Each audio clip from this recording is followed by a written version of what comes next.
Is debt beating you down? You need discipline. You need the Debt Ninja. If you've been caught in a financial trap and need to be set free, then you need the Debt Ninja.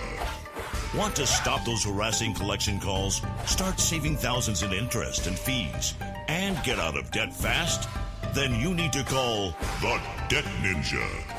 The Debt Ninja will find the best companies across the country that will help you consolidate all your bills into one easy payment. Reduce your payments by 30 to 50%. Bills into one easy payment. Debt fast. If you have unsecured debt of $10,000 or more, such as credit cards, loans, or medical bills, call the Debt Ninja for a free 15-minute consultation. Call 800-826-1246. 800-826-1246. That's 800-826-1246. Call today. The Debt Ninja. Individuals and businesses with tax problems, listen carefully. Do you feel like you're losing control over your finances? If you owe over $10,000 in back taxes or have unfiled tax returns, we can help you take back control. The IRS is the largest and most aggressive collection agency in the world, and they can seize your bank account, garnish your paycheck, close your business, and file criminal charges. Take control of your tax problems now by calling the experts at Tax Mediation Services and take advantage of the Fresh Start program and new laws that may allow us to negotiate a settlement for the lowest amount possible. Our team of tax attorneys and enrolled agents can stop collections and get you protected so you can take control of your financial future. Tax Mediation Services is accredited by the Better Business Bureau. Call now for a free case review and a price protection guaranteed quote. Call Tax Mediation Services now at 800-610-9050. That's 800-610-9050. 800-610-9050. For writers and public personalities, it's becoming increasingly important to have an online presence. This normally takes the form of a website and social media.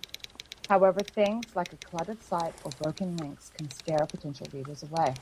It's time to get a health check. Until the 30th of June, Black Wolf Editorial Services is offering a special website health check package. Get a new bio for your site. Have the site navigation and general layout assessed. Get a review of your Twitter activities.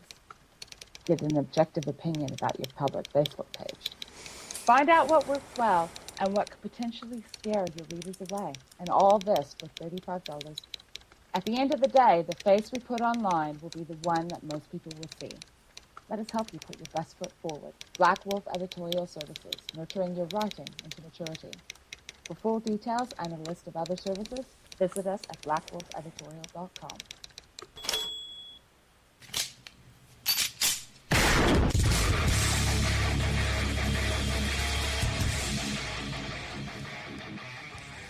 This is Slickery Trigger for Rebel Road Tactical. With proper care and feeding, your pistol will be ready when you need it. There to save your life. Shouldn't your gear be that good? Whether you need a holster for comfortable everyday carry or a tough-as-nails holster for your next training course, Rebel Road Tactical has what you need. Check us out on the web at rebelroadtactical.com.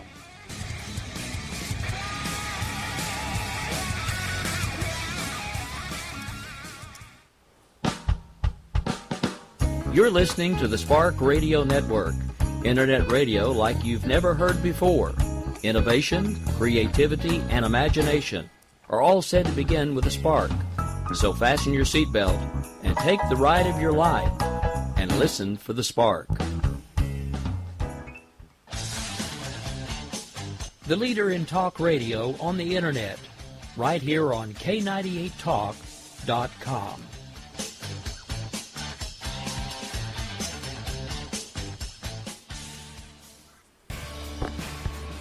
My name is Jessie. I'm a United States Special Forces widow. This gives me a unique perspective on the world around us. If you're willing to listen, I'll tell you how I see it, and I won't pull any punches. This is my POV, which stands for Point of View.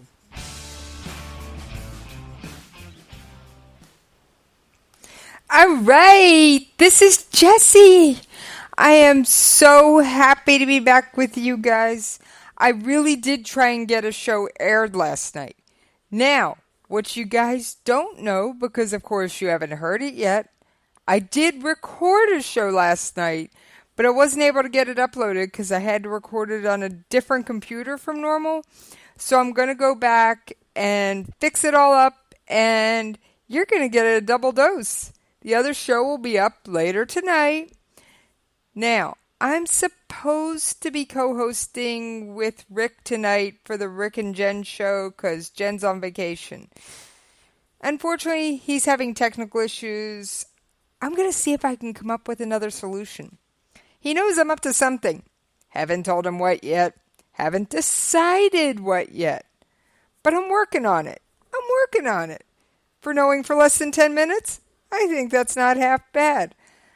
All right. Now, like I said, sorry about last night. Not much I can do without electricity. Let's take that trip through my mailbox I'm becoming known for. Yeah, you know I always have all kinds of interesting things thrown in my mailbox. So, give me just a second to pull it back up.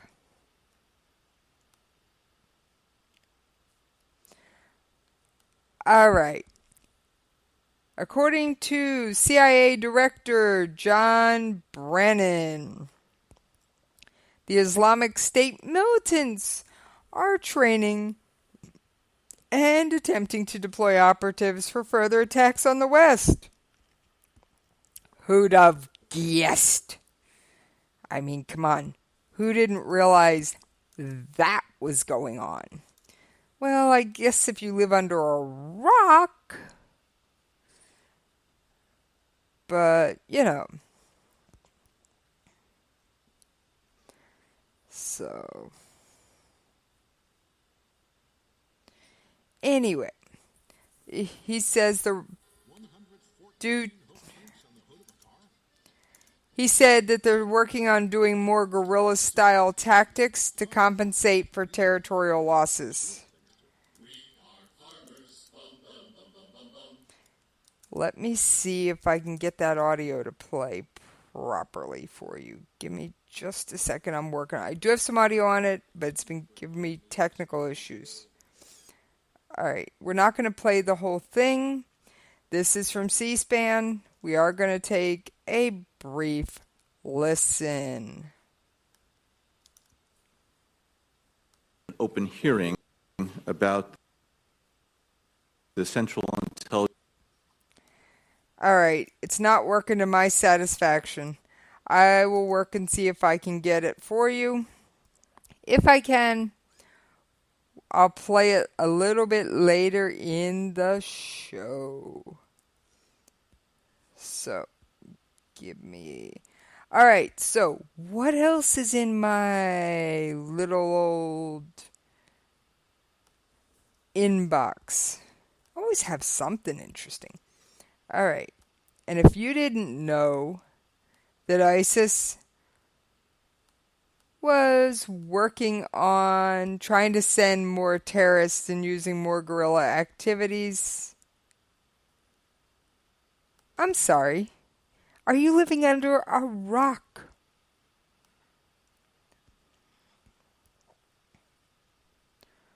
So, I'm sorry. Now, of course, in the wake of the Orlando shootings, there's been a whole bunch of outcry. Ban the assault rifle, ban the evil AR-15, blah, blah, blah. 1. I am a gun owner, for those of you who don't realize this. Good morning.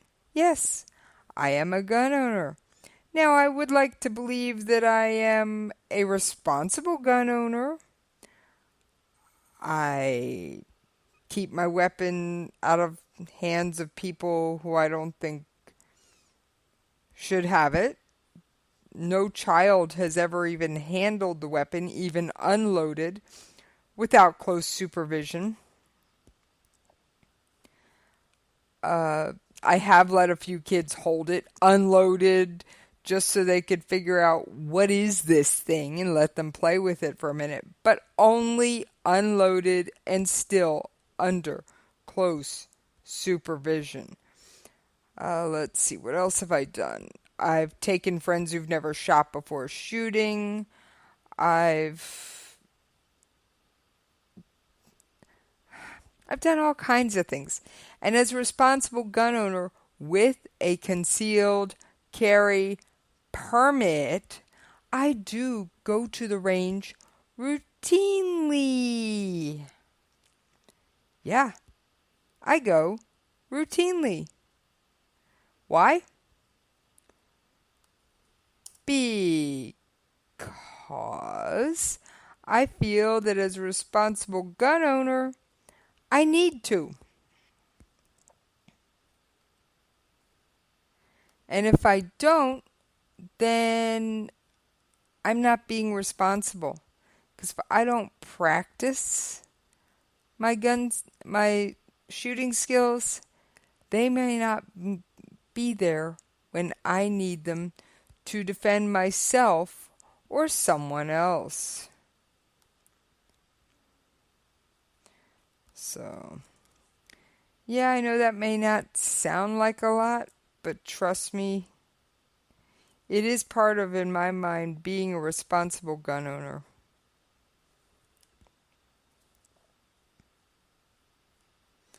So, I am working on still trying to get that video for you, or audio. It's coming off a video, but I am still working on getting it for you, because I do think the CIA director made several other points. Let me read a little bit more about it. ISIS has been working to build an apparatus to direct and inspire attacks against its foreign enemies, as in the recent attacks Paris and Brussels. Now, the CIA believes those attacks were directed by ISIS leaders. ISIS or ISIL has a large cadre of Western fighters. Why is this important, folks? And this is me talking, not Brennan. Western fighters have something called a Western passport. So they have a European passport, a Canadian passport, a U.S. passport, or something of the like, which means, guess what? They're not subject to a visa. They have a Western passport. They are exempt from the visa waiver. They're under the visa waiver program.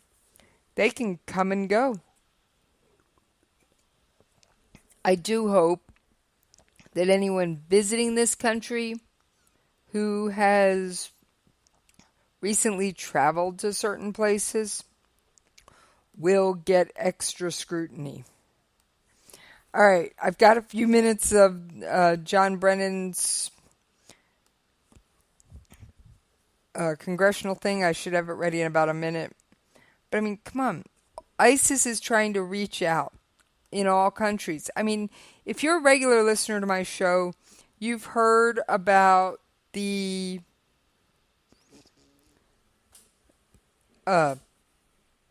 ISIS telling Saudis to kill their own family members if they're police officers. Saudi is a very familial-oriented society.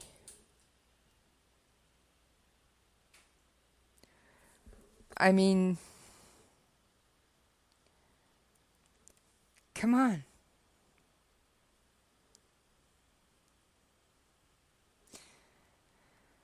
All right. I was just getting an update from Rick. Sorry, got distracted by the phone. I apologize. I'm hoping to get to do a show with him tonight. Who knows? Maybe I'll hijack a show and do it without him. Wouldn't be the first time, would it? Hey, Bill, at Defend Wall Street, you out there? If you're interested, let me know. It's supposed to be the Jen and Rick show, but I guess we could make it the Bill and Jessie show again. By the way, he was on with me on the show I recorded last night that has not gotten to you yet, but I promise it will as soon as I get a chance to get it uploaded. So, all right, now that I've got that audio, Let's get it pulled up. I finally got it processed so you can actually hear it without the bloop, bloop, bloop from trying to play it directly from the web. That never works well for me. I know people that do it. I can't. All right. Let's listen to a few words of CIA Director John Brennan. I may interrupt him and expand upon it. All right. I've got about 6 minutes here. I don't know if we're going to listen to all of it, but we are going to listen to a few minutes. Thank you for inviting me to speak to you today in an open hearing about the Central Intelligence Agency, an agency and a workforce that I am enormously proud to be part of. I am privileged every day to lead the women and men of CIA as they work around the clock and around the world, often in difficult and even dangerous locations, to help keep our country strong and free and our fellow citizens safe and secure. Our hearing today, as you noted, takes place against the backdrop of a heinous act of wanton violence that was perpetrated against innocents in Orlando, Florida last weekend. We join the family and friends in mourning the loss of their loved ones who were killed in the attack, and we extend our best wishes for a full and speedy recovery of all those injured. This act of violence was an assault on the values of openness and tolerance that define us as a nation. In light of the events in Orlando, I would like to take this opportunity to offer the committee our assessment of the terrorist threat our nation and citizens face, especially from the so-called Islamic State of Iraq and Levant, or ISIL. On the battlefields of Syria and Iraq, the U.S.-led coalition has made important progress against ISIL. The group appears to be a long way from realizing the vision that Abu Bakr al-Baghdadi, its leader, laid out when he declared the caliphate 2 years ago in Mosul. Several notable indicators are trending in the right direction. ISIL has lost large stretches of territory in both Syria and Iraq. Its finance and media operations have been squeezed, and it has struggled to replenish the ranks of its fighters, in part because fewer foreign fighters are now able to travel to Syria. Moreover, some reports suggest that a growing number of ISIL members are becoming disillusioned with the group and are eager to follow in the footsteps of members who have already defected. The anti-ISIL coalition is taking steps to exploit these vulnerabilities.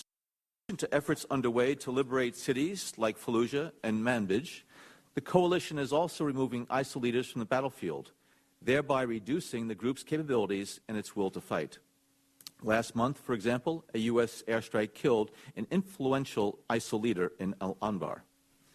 ISIL, however, is a formidable, resilient, and largely cohesive enemy, and we anticipate that the group will adjust its strategy and tactics in an effort to regain momentum. In the coming months, we can expect ISIL to probe the front lines of its adversaries on the battlefield for weaknesses, to harass the forces that are holding the cities it previously controlled, and to conduct terror attacks against its enemies inside Iraq and Syria. To compensate for territorial losses, ISIL will probably rely more on guerrilla tactics, including high-profile attacks outside the territory in Syria and Iraq that it currently holds. A steady stream of attacks in Baghdad and Damascus demonstrates the group's ability to penetrate deep inside enemy strongholds. Beyond its losses on the battlefield, ISIL's finances are also taking a hit. Coalition efforts have reduced the group's ability to generate revenue and have forced it to cut costs and to reallocate funds. Yet, ISIL is adapting to the coalition's efforts, and it continues to generate at least tens of millions of dollars in revenue per month, primarily from taxation in those areas that it controls and from crude oil sales on the black and gray markets inside of Syria and Iraq. Unfortunately, despite all our progress against ISIL on the battlefield and in the financial realm, our efforts have not reduced the group's terrorism capability and global reach. The resources needed for terrorism are very modest, and the group would have to suffer even heavier losses on territory, manpower, and money for its terrorist capacity to decline significantly. Moreover, the group's foreign branches and global networks can help preserve its capacity for terrorism regardless of events in Iraq and Syria. In fact, all right, he made a good point there. Even if we get them out of Iraq and Syria, which they've got Raqqa, even though it's being attacked, it isn't as certain that we're going to be able to rout them completely from Raqqa. Now, there are reports that al-Baghdadi has been killed in a missile strike, but I haven't heard confirmation or seen much about it. So I am working on tracking that information down for you. So, all right. But ISIS is like a cancer.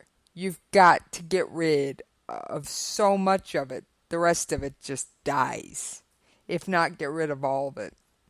All right, let's go back. And I know this is a long audio segment. I kind of warned you about that, but I'm kind of enjoying hearing his words. And then I've got some stuff on NATO and even something on the UN, the United Nations. All right, let's finish listening to the director's comments because I think he's making excellent points, which I would expect no less. As the pressure mounts on ISIL, we judge that it will intensify its global terror campaign to maintain its dominance of the global terrorism agenda. Since at least 2014, ISIL has been working to build an apparatus to direct and inspire attacks against its foreign enemies, resulting in hundreds of casualties.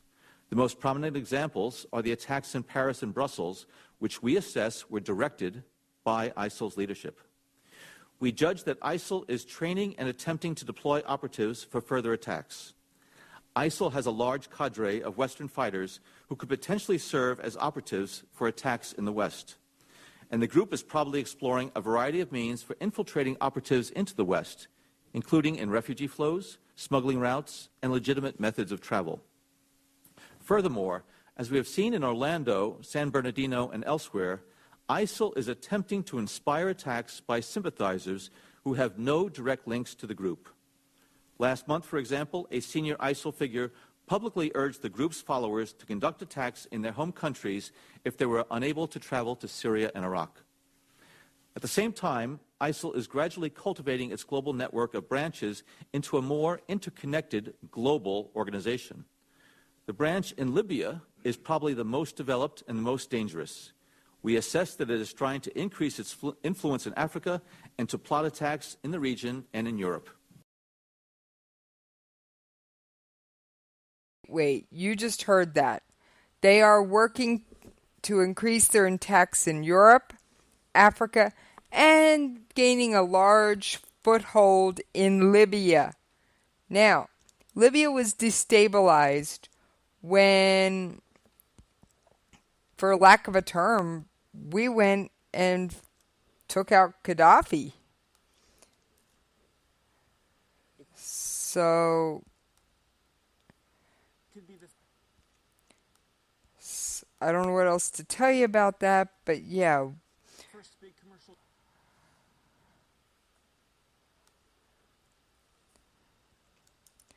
All right, let's keep listening. Meanwhile, ISIL's Sinai branch in Egypt has established itself as the most active and capable terrorist group in all of Egypt.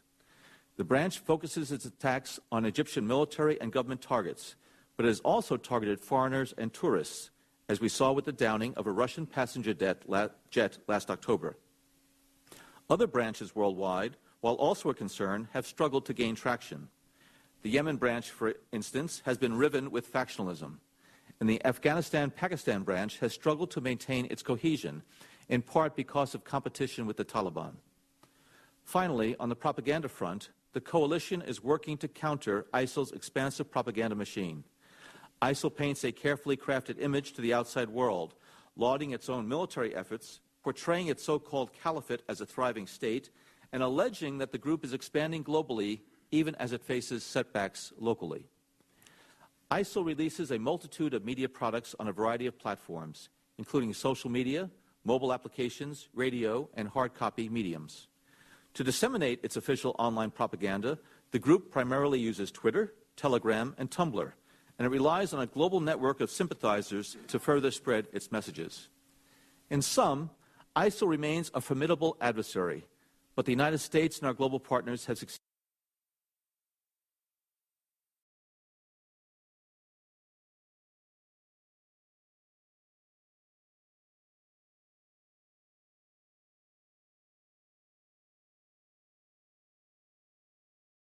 Sorry about that. I forgot to unmute my mic. All right, we have done a lot against ISIS,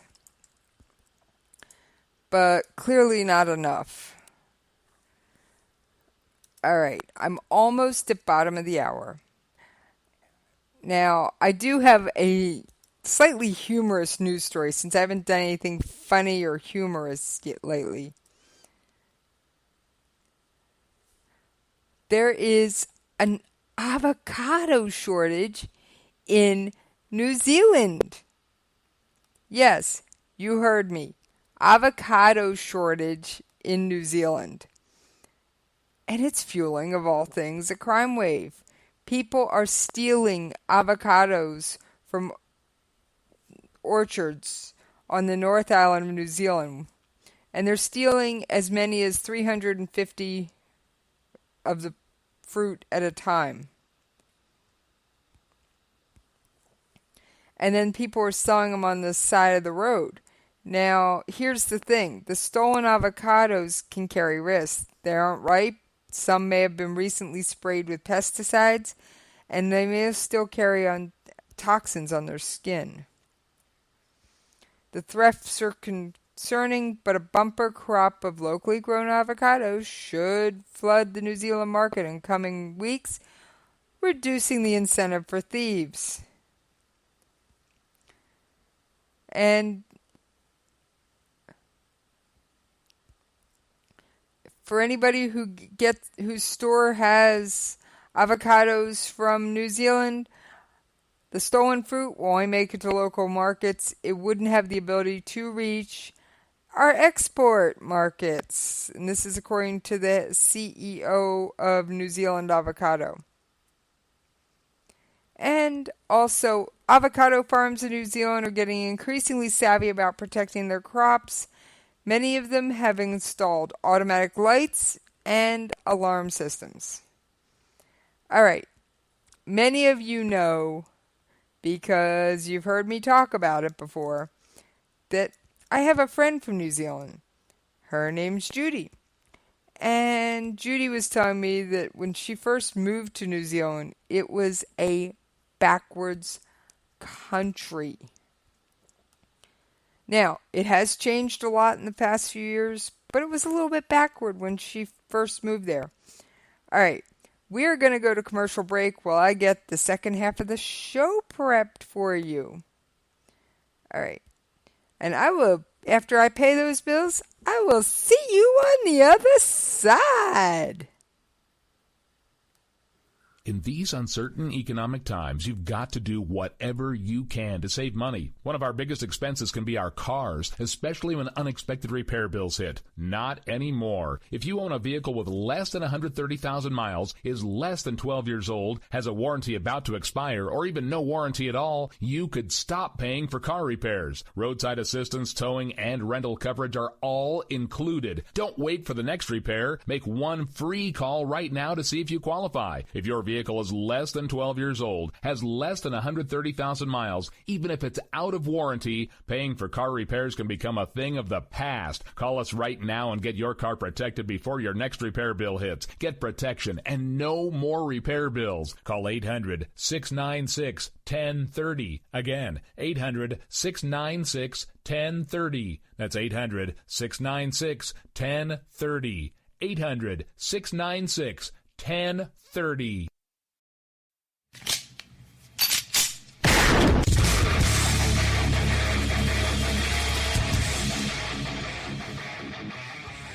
This is Slickery Trigger for Rebel Road Tactical. With proper care and feeding, your pistol will be ready when you need it, there to save your life. Shouldn't your gear be that good? Whether you need a holster for comfortable everyday carry or a tough-as-nails holster for your next training course, Rebel Road Tactical has what you need. Check us out on the web at rebelroadtactical.com.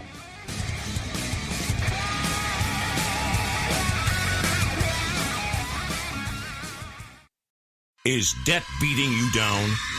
You need discipline. You need the Debt Ninja. If you've been caught in a financial trap and need to be set free, then you need the Debt Ninja. Want to stop those harassing collection calls, start saving thousands in interest and fees, and get out of debt fast? Then you need to call the Debt Ninja. The Debt Ninja will find the best companies across the country that will help you consolidate all your bills into one easy payment, reduce your payments by 30 to 50%, and get you out of debt fast. If you have unsecured debt of $10,000 or more, such as credit cards, loans, or medical bills, call the Debt Ninja for a free 15-minute consultation. Call 800-826-1246. 800-826-1246. That's 800-826-1246. Call today. The Debt Ninja.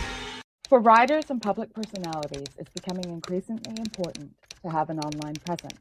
This normally takes the form of a website and social media. However, things like a cluttered site or broken links can scare potential readers away. It's time to get a health check. Until the 30th of June, Black Wolf Editorial Services is offering a special website health check package.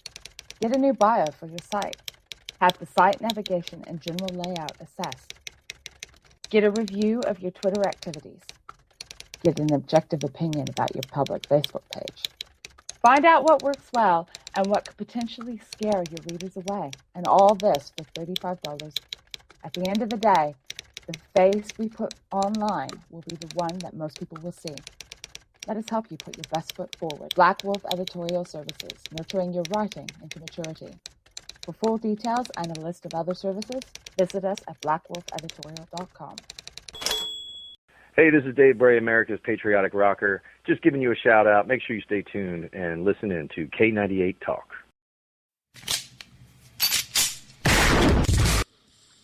All right. Thank you for hanging in with me while I went and paid those bills. And I appreciate your patience. All right. Like I said, still got a bunch of news to get through. So, let's get started. I believe I mentioned the UN. A UN panel has declared that ISIS is in fact committing genocide. Took you this long, UN? A UN investigative panel on Syria says the Islamic State group is committing genocide, crimes against humanity, and other war crimes against the Yazidi community in Iraq and Syria. And it wants countries to do more to stop it, hoping to build a legal case on top of political condemnation from countries like the United States. The Commission of Inquiry on Syria issued its first report today, specifically looking at ISIS, crimes against Yazidis, after the extremist group attack on unarmed Yazidi countries in northwestern Iraq in August 2014. I never said the UN moved quickly. Many Yazidis were taken into Syria, and over 3,200 Yazidi women and children are still being held captive. The 41-page report was based on 45 interviews with survivors, religious leaders, activists, medical staffers, and others, and seeks to put out allegations of rape, sexual slavery, and other crimes in a wider context of crimes against humanity and genocide, by alleging that such practices are a part of an ISIS strategy to wipe out the Yazidis, whom the radicals see as infidels. ISIS abuse of Yazidi men, women, and children amounts to genocide, crimes against humanity, and war crimes, Commission Chair Paulo Pinheiro told reporters in Geneva. ISIS statements and conduct show the group intended to destroy Yazidis of Sinjar in whole or in part. And he said the genocide is ongoing. The UN estimates that some 5,000, yes, I said 5,000, that's as many as we lost on 9/11, give or take a few, were killed. But 5,000 Yazidi men were killed by ISIS militants when they took control of Iraq's northwest 2 years ago. And thousands more people, mostly women and children, were taken into captivity. Most of the Yazidi population, which is 400,000 people, was displaced. All right. We regard this as a roadmap for prosecution, and this was from Commission member Carla Del Ponte. It's now time to start to obtain justice for the victims. The UN Security Council should consider engaging its Chapter 7 powers, which could authorize the use of force. It also cited slave markets in Syria where Yazidi women and girls are sold exclusively to ISIS fighters, and said that within the last year, ISIS has begun holding online slave auctions with an encrypted application to circulate photos of captured Yazidi women and girls. The report mentions cases of boys over 7 years of age being captured, taken away from their families, and indoctrinated, to the point where one boy was brainwashed by an ISIS commander and ordered to kill his own father. Is that disgusting enough for you guys? I know it is for me. It's like I said, ISIS is not a bunch of not nice people.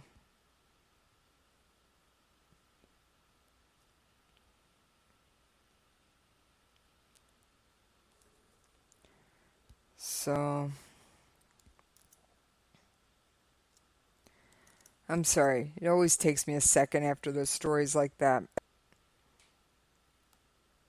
Now, back to our friends, Iran. Oh yeah, Iran. No fan of them either. But what can I say?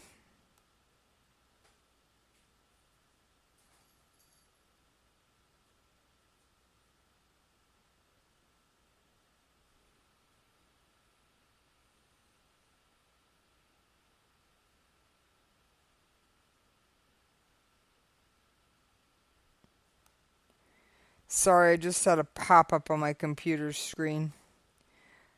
No clue what it's going on about. I'll get back to it in a minute. So, alright. Iran has made a deal with Boeing. Yes, Boeing.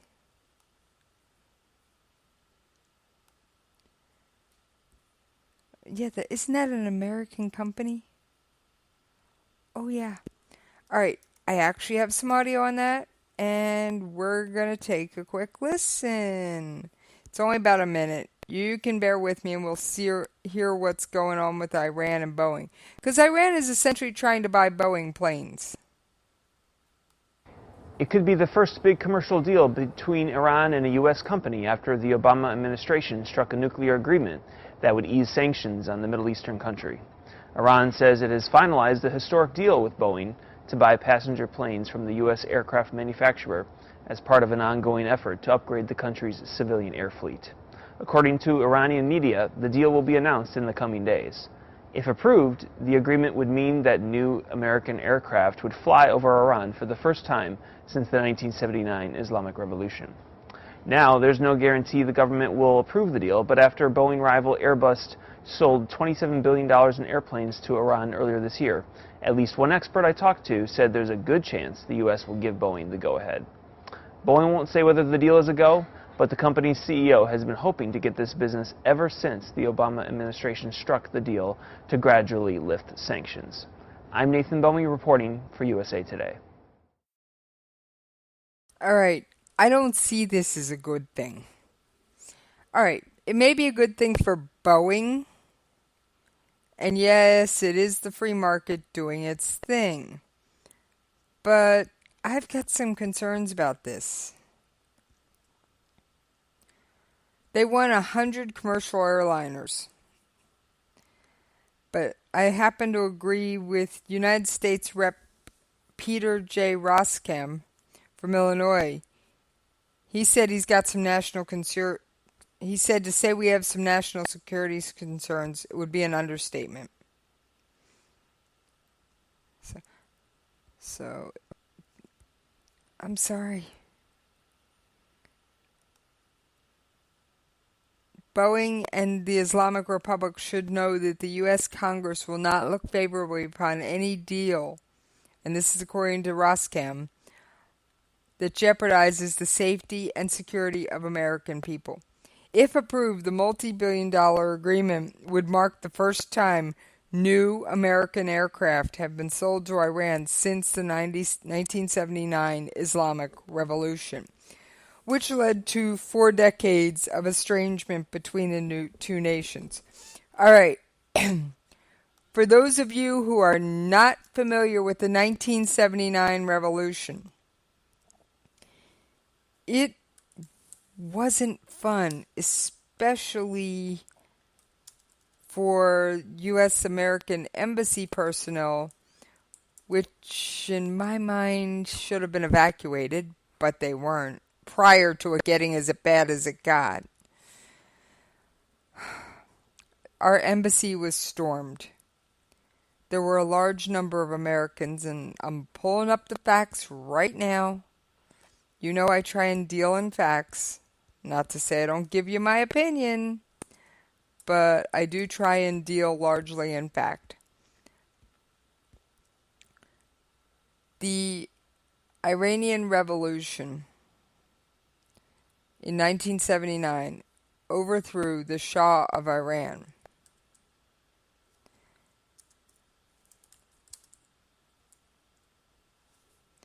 Now, I'm getting this from Wikipedia because, quite frankly, I'm not sure I want to trust an Iranian source. Not that Wikipedia probably isn't somewhat colored as well, but I'd rather go with Wikipedia. Demonstrations against the Shah of Iran started in 1977. And the violence kept escalating and escalating and escalating. The government collapsed shortly after, on or after February 11th, when guerrillas and rebel troops overwhelmed troops loyal to the Shah in an armed street fight, bringing the Ayatollah Khomeini to official power. And Iran voted by national referendum. I wonder if there was any other choice on the ballot, or if you were shot if you didn't cast the right vote, to become an Islamic Republic on April 1st, 1979, and to approve a theocratic Republican constitution, whereby Khomeini became supreme leader of the country in December of 1979. All right. The revolution was a surprise throughout the world. It lacked many of the customary causes of revolution: defeat at war, financial crisis, peasant rebellion, or disgruntled military. It occurred in a nation that was enjoying relative prosperity, and things changed really fast, almost overnight. Now, got to plug a book here, and it's called A Time to Betray by Reza Khalili. If you have not read this book and you have any interest in Iran or the revolution or anything around it, please do so. I'm going to give a quick bio about Reza, and this is just a real thumbnail. Reza was part of the Republican Guard, Iranian Republican Guard. And he lived through, he wasn't in Iran when this happened, but he went back to Iran. He saw Iran before the Ayatollah and after. And he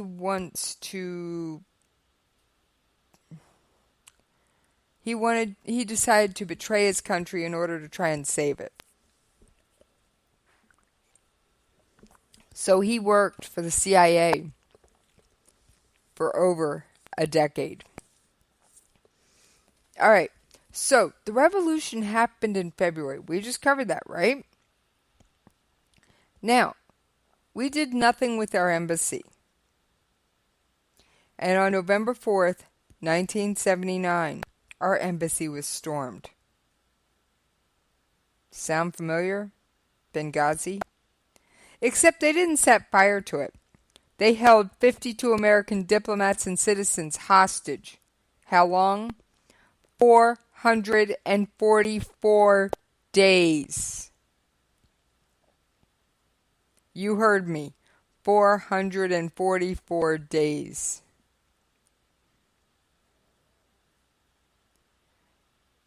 That's over a year for anybody who's good with math. And they tried negotiating release.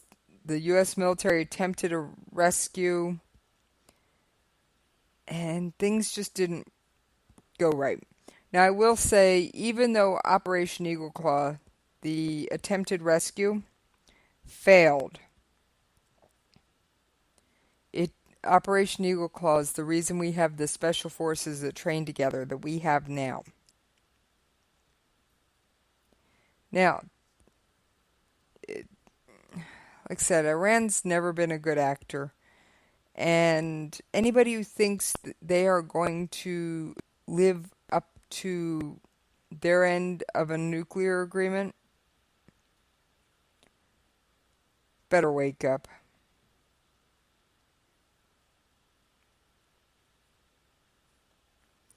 I'm sorry, they've never lived up to anything.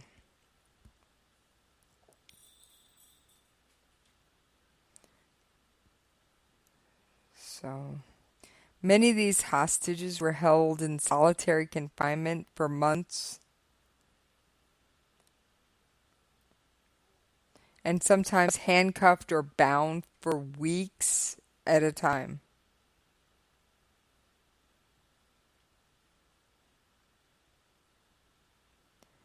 I mean, come on.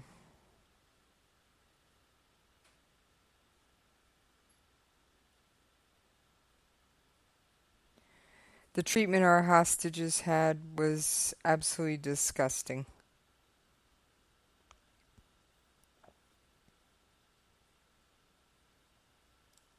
All right. Now, I have one more thing about the Iran. And no, it's not. It's sort of political, but it's not. And if you've listened to my previous episodes, you already know about it. There is a video game. And I believe it's 1979 Black Friday. I don't have my iPad in front of me, or I'd tell you the name of it. But anyway, it's a video game that's already been banned in Iran. It's available on Steam for download. I can't wait. I'm actually going to get it on Steam. And it just came out, at least for Apple or Apple iPads, today. Yes, today. Now, it's a really big game. It's huge for an app. But what little time I've had to play with it since I got it, I love it. It really puts you right there. And if you read through the extra material, it tells you things about the culture and the customs of tea and what life was like in Evan prison and who was running the prison. And that's all in the first 2 chapters, and I haven't gotten any further than that. I think it is a fantastic game. And I'm sorry, any game that's banned by Iran probably automatically gets kudos from me. Yes, it's called 1979 Revolution Black Friday. And it is available on Steam. It's an adventure interactive drama video game developed and published by Ink Studios with assistance from N-Fusion Interactive. It was released April 5th for Steam. Players control a character by the name of Reza Shirazi, an inspiring photojournalist who returns to Iran amidst the revolution and becomes more involved in the events of the revolution. Reza is forced to make decisions in order to survive. Players make timed responses throughout the game, determining the outcome of the plot. Oh yeah. It's really cool so far. And as much as I've read on Iran, it seems factual. So I'm not an expert on Iran, but so far it's pretty cool. There's lots of conversation trees. You have to respond real quick, otherwise Razor remains silent. The game also requires action, choices. For example, during a protest, are you going to take aggression or just take photographs? So, excuse me, Mr. Frog's trying to creep back. All right. Well, I got somebody on my heels today, and that's about all I have for you. Let's take one more trip back to my mailbox and see if I can dig up one more story, and then we're going to get on out of here a few minutes early, because boy, do I have my plate full. I may have to do the Jen and Rick show without Rick or Jen, and I've got to help another K98 Talk member out in just a little while. So, all right. I didn't see anything else worth telling you about in my mailbox. Hang on. Let's see if anything's popped up on my phone. U.S. trade deficit's the highest in 7 years.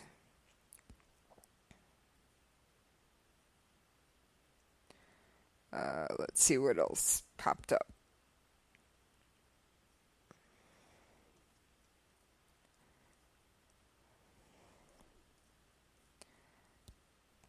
Oh, by the way, the black box from Egypt Air 804 has been found and retrieved from the Mediterranean Sea.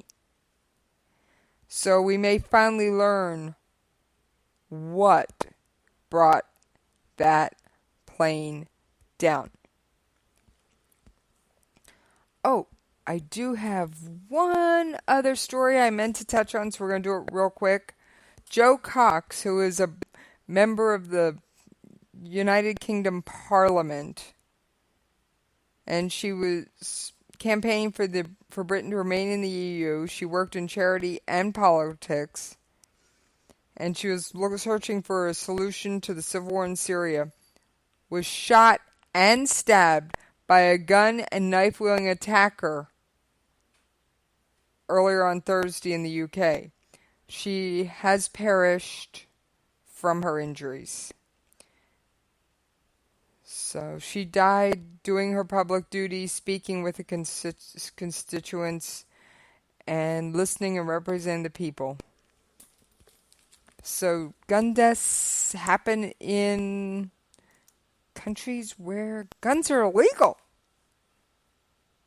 You can't blame the gun, and it just goes to prove that you can't, even outlawing them completely, like the UK has, isn't going to end all gun violence.